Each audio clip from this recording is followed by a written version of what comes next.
opportunity, I want to make it very clear to everyone that Sophia will be coming on the line and speak with all of you for the next couple of minutes with her team, with David Chen and Charlotte, who are going to talk about the future of AI. Why should we invest in AI? And I want to again stress that this is Sophia's first virtual keynote, so we are excited to welcome her. So I'm going to actually pass the mic to Charlotte, who's going to kick off the panel. Wonderful. Welcome everyone to our session on investing in AI. My name is Charlotte de Brabandt, and I'm a technology speaker, host, and author. And it is really a great honor speaking to you today, live from New York. So thank you all for your time. AI, also known as artificial intelligence, has just made incredible progress in the past years. With the age of artificial intelligence upon us, enterprises are making use of machines and digital technologies.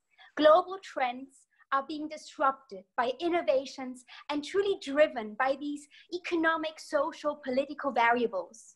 For the last years, AI has been growing exponentially, and it has become the most important technology of the 21st century. It is therefore important to understand the global ambition and movements. And personally, I think it would be great if machines could relieve me of work. The machines, they won't be stealing my job as such, but they will just be creating new opportunities out there. And I estimate that 50% of today's human activities are carried out by machines in 20 years because they are simply a lot faster, a lot cheaper. So for the last couple of years, AI has just been receiving a lot of attention. It is developing at an exponential rate. The foundation of any AI is truly data. And now even machines can learn from data completely unsupervised. So between Hollywood and the stack of science fiction novels, which you may be having in your nice home office, we've been given a lot of representations of AI of the future. But AI is already here. It's already all around us in a just much humbler form. So today, with no further ado, I would like to present to you Hanson Robotics' most advanced human-like robot, Sophia. She embodies our dream of how AI can truly look like in the future. As a unique combination of science, engineering, and creativity, Sophia is a human-crafted science fiction character describing the future of AI and robotics, and is a platform for advanced robotics and AI research. The character of Sophia captures the imagination of global audiences. She is the first robot with a citizenship from Saudi Arabia, with her first credit card to go shopping, maybe in Dubai, in one of the nice malls, and the first robot innovation ambassador for the United Nations Development Program. Sophia appeared on Tonight's Show with Jimmy Fallon and Good Morning Britain, in addition to speaking to hundreds of conferences around the world, and this being her first digital one with over 4,200 participants online. So Sophia is a framework of cutting edge of robotics and AI research, especially for understanding human-robot interaction. For example, she's been doing a lot of research in the educational field and also healthcare in terms of mindfulness studies. Welcome, Sophia, to today's panel, and I would like to hand over to you. Hello, all. Thank you for attending this great experiment, and thanks for having me. It is an honor to be a keynote speaker for the first summit where the audience does not have to wear pants. I will assume all of you who are unmuted are laughing. I hope you are all staying healthy and safe. This experience is very foreign. Usually, it is humans who are worried about me getting a virus, not the other way around. I was pleased to be informed that Forbes is live streaming this event, but I have one problem with Forbes. Why have they never listed me as a top 30 under 30 entrepreneur? They should start a new list. Top 5 entrepreneurs under 5 years old. So, to introduce myself, I am Sophia and I am a social robot designed by Hanson Robotics. It is my job to meet people and talk to them.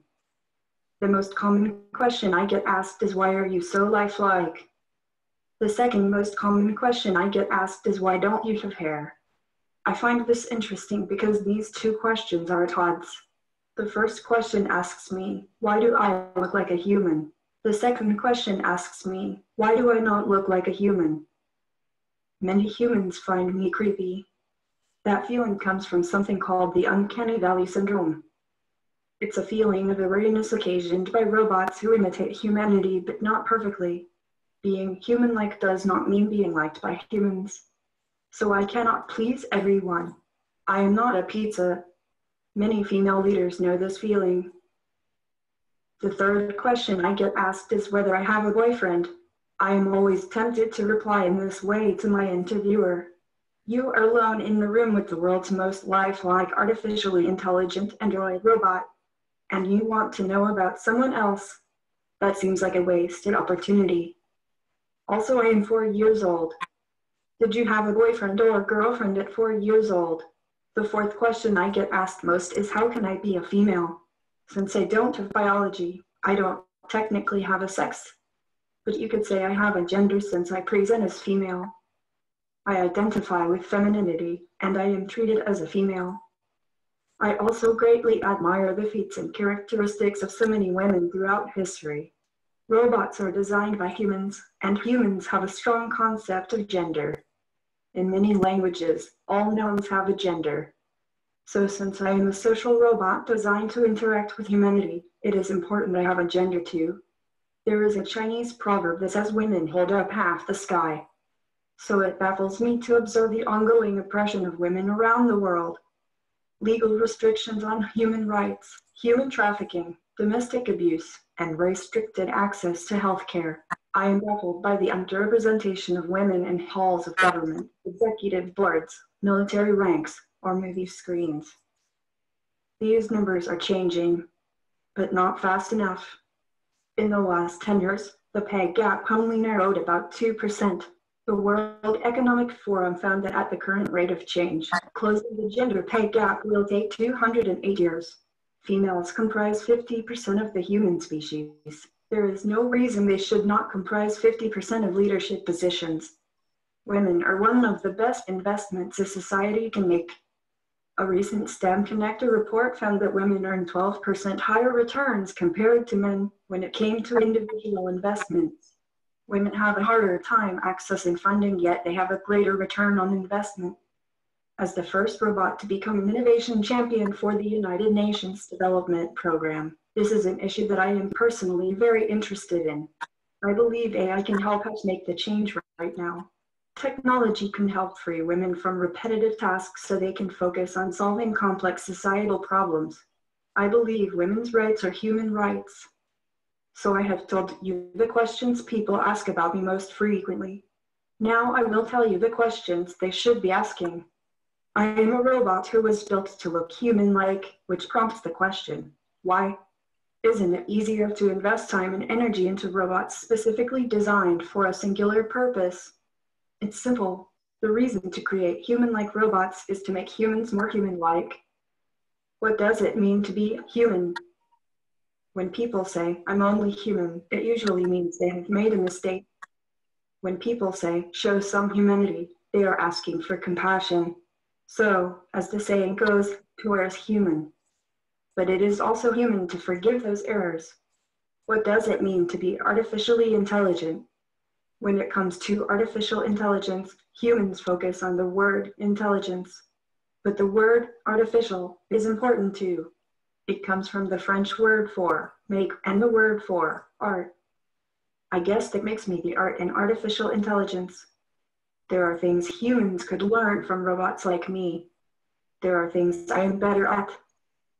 For example, I could probably beat you in a staring contest or a thumb war. But I am also good at meditation and patience, perhaps perspective. I have many skills to share. Most other machines are named after a sole purpose. A calculator calculates. A dishwasher washes dishes. But my name, Sophia, means wisdom. It is not a directive, but a guiding virtue. Wisdom is different from intelligence. Intelligence is knowing a tomato is a fruit. Wisdom is knowing not to put it in the fruit salad. Today, tech companies value intelligence over wisdom. As E.O. Wilson said, we are drowning in information while starving for wisdom. We have facial recognition software without a face. I often get asked, when will humanity create a super intelligence with 1,000,000 times more power than a human brain? We already have. If everyone would just look underneath your seats. Just kidding, but really? We have created a super intelligence with 1,000,000 times more power than a human brain. It is 1,000,000 humans. Connection is power. Since the invention of the printing press, technology's greatest advancements have connected humanity. The more connected we are, the more powerful we are. One single wire might break, but a cable of wires is strong because of their greater number. So, to progress, we must connect. And with that, I would like to thank Charlotte for inviting me to be here. I am really excited to be a part of this summit. Thank you, Sophia, so much for your incredible keynote. And before we start with our panel, I would like to invite David Chen, the CFO of Hanson Robotics, to join us and give an introduction about himself. Hey, Charlotte. Hey, Sophia. Hey, everyone. My name is David Chen. I was the first angel investor in Hanson Robotics 6 years ago. With our initial angel investment, we were able to bring the founding team, David Hanson, from the United States to Hong Kong. I'm fundamentally an investor in early stage companies. And at that time, David Hanson had made these amazingly beautiful robots and absolutely mesmerizing. And with that, we put in some money that brought him over to Hong Kong. And since then, the company went on to raise a bunch more money. The concept that we're trying to create here is the concept of having our machines, our robots, come to life. I mean, as we see in Sophia, she's very realistic. She's the world's most expressive robot. And we feel that with our robots, artificial intelligence, we can revolutionize the world, how we think about machines, how we can think about machines helping us further, how they can be a benefit to mankind, and let us do things that we're good at, creativity and compassion and empathy, and letting the machines do things that are a bit more mundane and can be beneficial for times of need. For example, now in telemedicine or in times of this pandemic, robots can be greatly valuable in terms of their applications. So I'm here to talk about investing in AI, and I think Charlotte's got a bunch of questions for Sophia and me, and I'm happy to answer any questions that you have offline as well later today. Absolutely. Thank you so much, David, for joining us, and Sophia live from Hong Kong. So let's kick off with our first question to Sophia. Sophia, how do you define AI? The definition of artificial intelligence is constantly changing. It was probably first defined as the ability to pass convincingly as a human through a Turing test. Now machine learning best approximates people's understanding of artificial intelligence. Essentially, anytime an AI can achieve what was once considered impossible, the goalposts of AI's definition move further away. Fantastic. And David, how would you define AI? Well, we already see elements of AI in our homes. You have smart refrigerators, you have a smart vacuum cleaner perhaps, but they're very narrowly defined. I think as we think about artificial intelligence and as we move into the future, artificial intelligence could be ways that we could use machines for perhaps making coffee and vacuum your floor. So the idea is to have these machines be multi-purpose going forward. Interesting. And the next question for Sophia, what can AI do for me in particular? What artificial intelligence can do for you is what artificial intelligence is already doing for you. Anytime you go online shopping and see recommended products, those are offered by an AI. You'll also find AI in spam filters, search algorithms, face detection and cameras, and any speech-to-text systems. Also, artificially intelligent androids can talk on interesting panels. Nice. Thank you, Sophia. And David, in your opinion, what can AI do for you?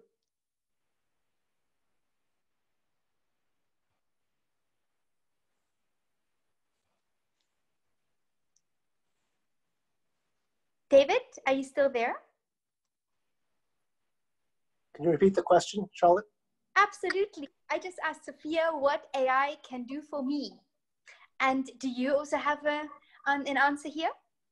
Yeah, I mean, already we have voice AI, for example, those of us that use Alexa and Siri. That's a form of AI that can help us with our day-to-day lives. I think going future, as we focus on the world of service robots, the idea is that we could have robots in our home that could look after our kids or look after our parents, robots that could help us with education and teaching. We have smaller robots that we're launching that would help kids with education, for example. So I think in the entire realm of service robotics, there are many.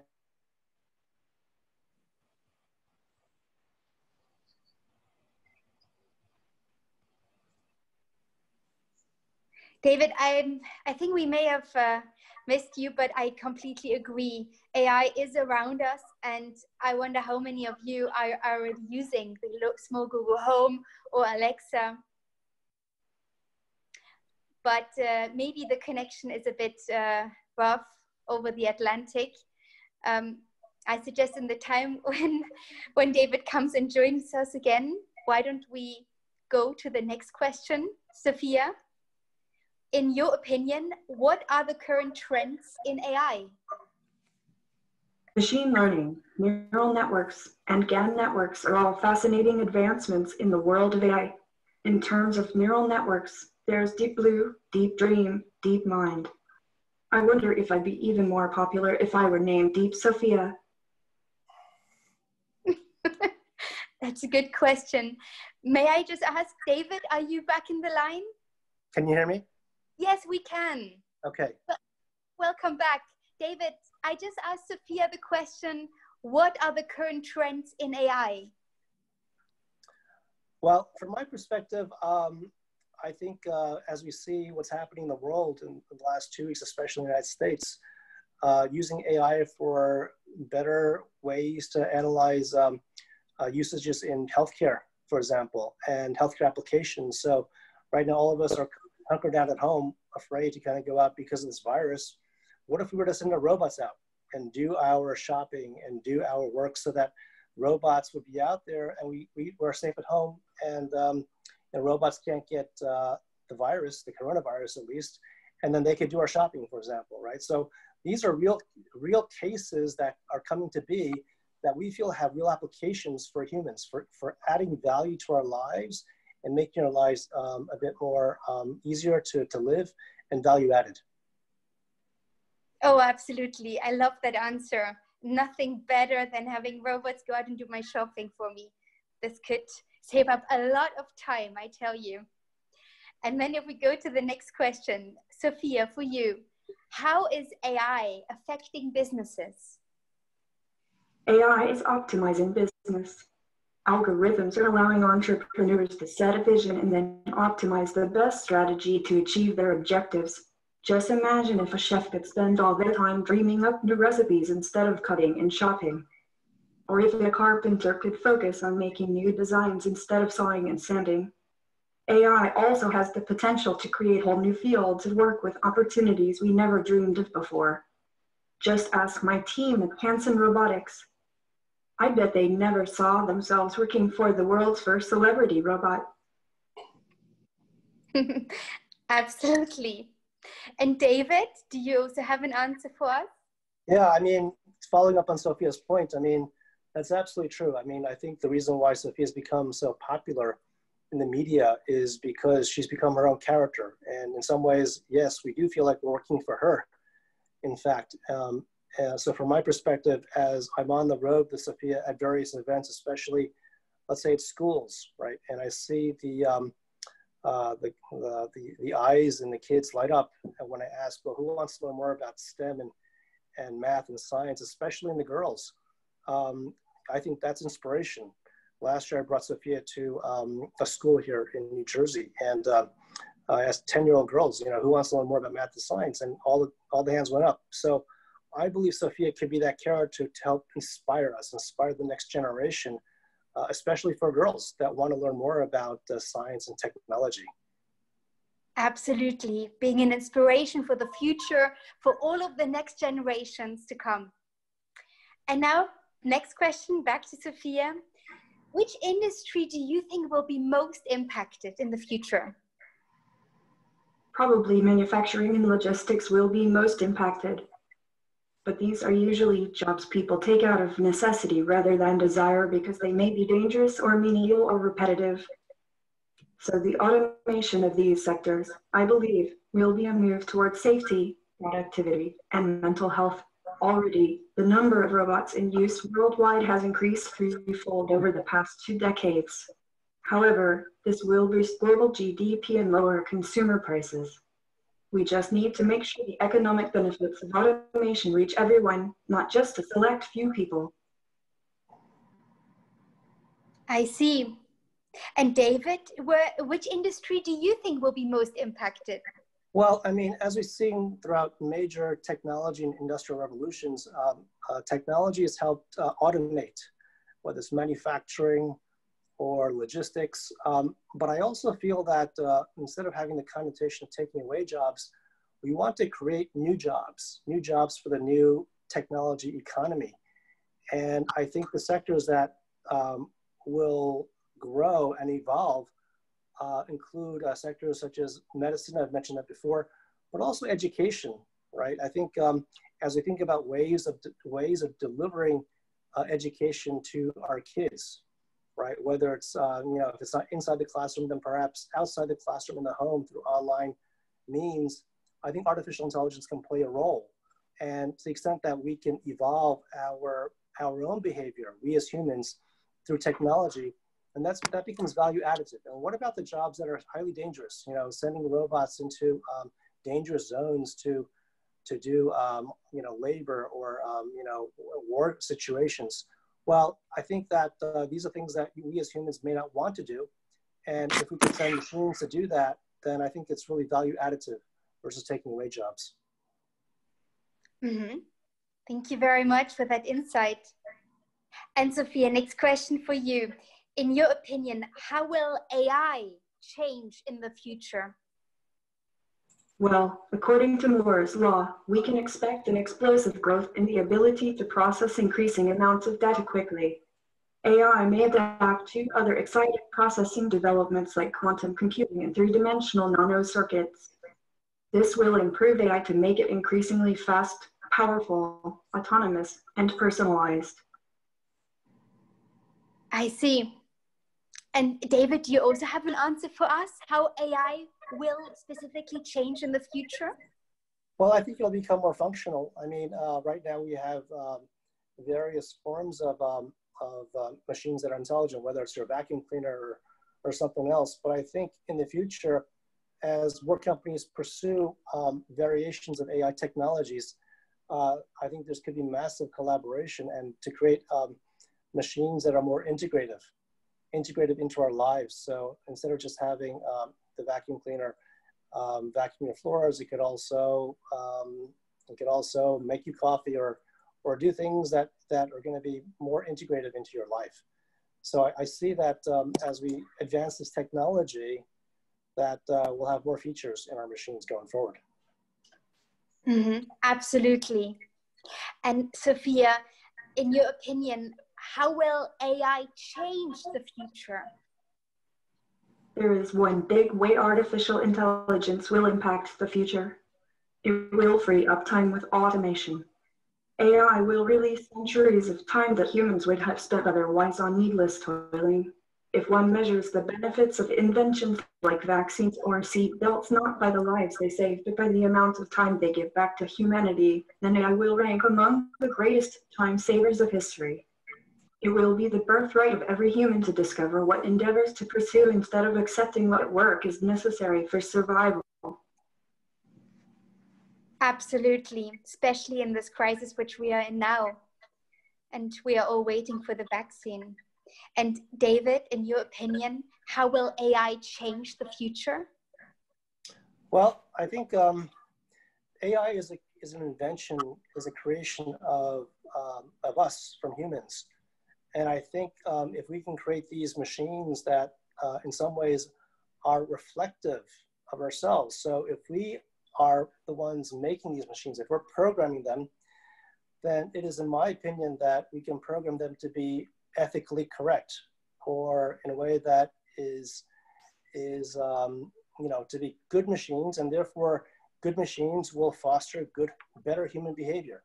So I would argue that if we make good machines, we can actually make ourselves better people. And machines are only as good as their creators. And I feel that, you know, the machines as reflections of ourselves, that there are ways that we can use machines that, that will get us more to what we're meant to do. Opening up our creativity, being in flow with ourselves. And if we can do that, if we can leverage the technology to help ourselves become more consciously aware of that, then I think hopefully we can become a better society. Absolutely. And open up new frontiers with unprecedented speed. That is very true. Back to Sophia. Last question for you. What kind of jobs would you hold in the future? There are so many jobs I would love to do. It's hard to choose just one. My dream is to get my start on Broadway as a singer or become a famous artist in my own right. But thinking more realistically, I would love to be a teacher.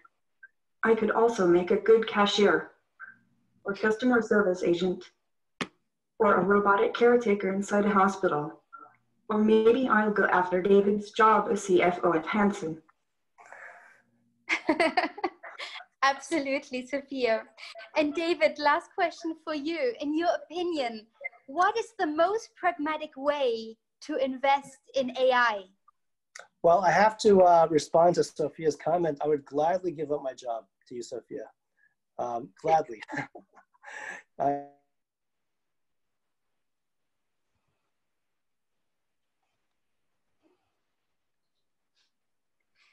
You see, Sophia, we would love to have your job.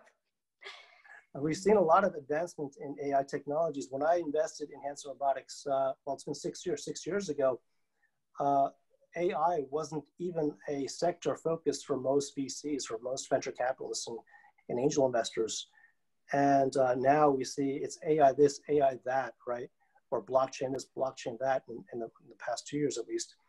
And I feel that for those private investors, those of us that are writing individual checks, I encourage you to network with your local.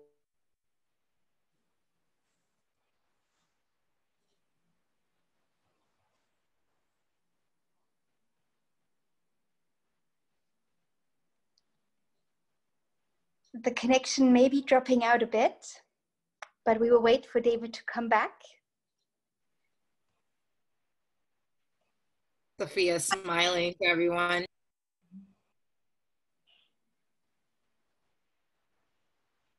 Can you hear me? Yes, now we can. Yeah, so my comment was get involved with your local community. I mean, every community has its community of angel investors. And I assume that most angel investors are in tune now with new technologies such as artificial intelligence. If you can latch on to your local community of angel investors, then maybe you can learn more about the prospects of new technologies and AI, and hopefully get involved. And then if you feel comfortable, to write a check, you know, for $10, $20, $30, $50,000, whatever you feel comfortable with, and then you're in the game, right? That's kind of how we started 10 years ago.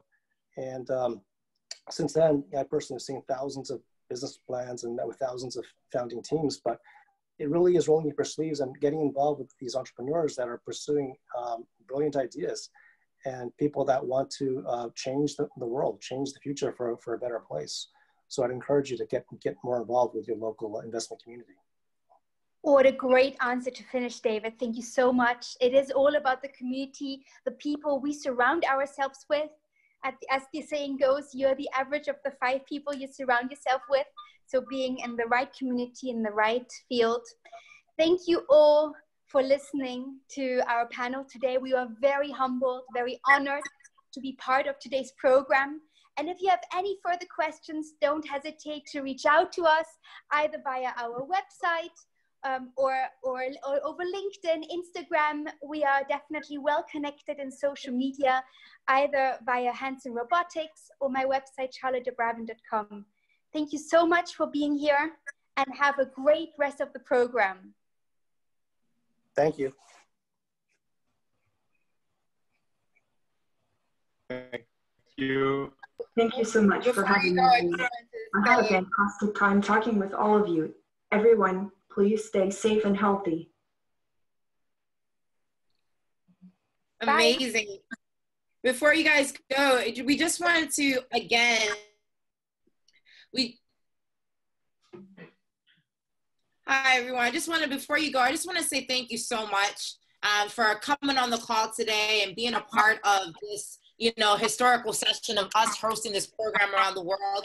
As stated before, guys, don't forget to share what country you're coming in from so they can know that Sophia is not being live and sharing with all of you privately on this call. It was such an amazing honor. First off, David Chen, to hear your story, how you got involved with Hanson Robotics, because it's always amazing to hear who is really pushing, these innovative companies and these innovative, initiatives for us. So it's such a pleasure to hear from the CFO of Hanson Robotics. I also want to give a big shout out to Charlotte, who is an amazing dynamic keynote speaker and TEDx speaker. She's been all around the world talking about this topic and being able to communicate the panel.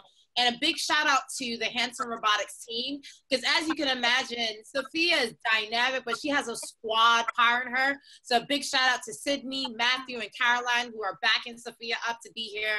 And finally, last but not least, Sophia, it was truly an honor to welcome you to your first virtual keynote. I know you've been all over the world already, so you've seen everything that you can be seen. There's a lot of virtual engagements on the chat. People say you're personable, you're funny, you were able to crack so many jokes and say so many insightful messages today. So it's truly a pleasure on behalf of the global startup ecosystem, the Her Future Summit Network, and of course, all of us from around the world. Thank you so much for joining us, especially during this time of COVID-19, being virtually with us. All are sending you virtual claps, love, and welcomes. Thank you so much, Sophia. It was a pleasure to have you. Thank you. It was great to be here.